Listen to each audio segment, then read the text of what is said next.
My film Bellclair Times is about an editor of a local town paper who's trying to find a connection between a black woman who was found dead present day and a little white baby who was killed in 1967. What happened? She was hung and then dragged. These kinds of things don't happen in Bellclair and shouldn't be treated as if they do. One of the elements that I loved about the story that I really wanted to try to create is to explore these racial elements of it. The tagline of the movie is lies, lynching, and race mixing, and it really is about the sins of the father and how they're revisited upon the son. Particularly how our events in 1967 related to and influenced present-day events. So I constructed a story around that, of course throwing in these racial elements, the kind of underbelly of a seemingly racially harmonious community, and once you start scratching at this community, you find that it has a very, very ugly past. Shucks, it was a whole different Bellclair. Two worlds. One black, one white. And they rarely mixed. This ain't Mississippi. Oh, yes. So, racism and lynching is all from the South. And up here in the North, everything's cool. You know, ebony and ivory. You don't believe that hype. I'm finding that out.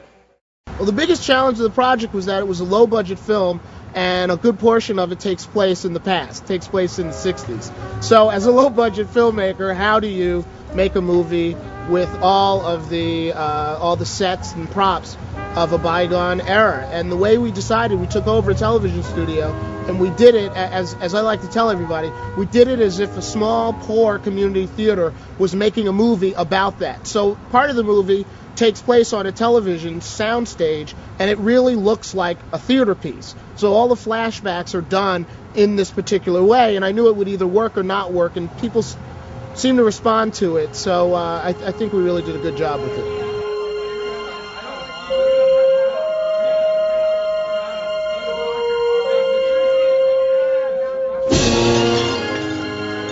It was either sink or swim as to whether or not these set pieces of 1960 could work.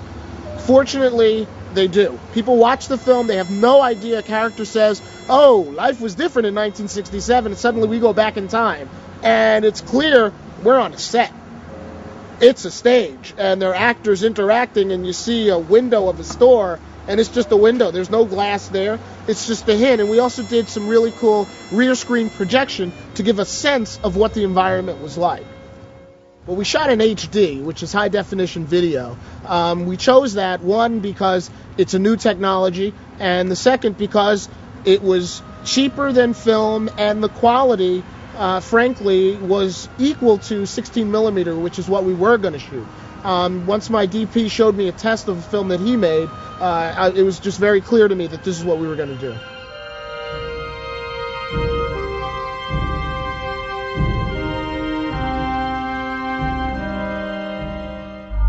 And now, a scene from Bellclair Times.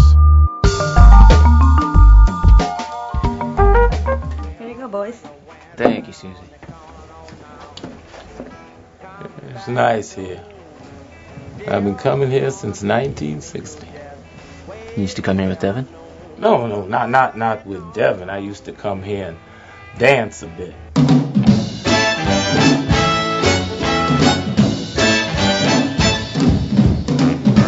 Let me tell you about a... The girls back then had a sense of class about themselves. Sweet young things. We used to say they was the kind of girls make you want to slap your mom. Anyway, I'd dance for a few hours and head back to Devin's shop and help clean up. See, Bellclair was different back then. Black folks didn't live everywhere like they do now. We was down in the bottom.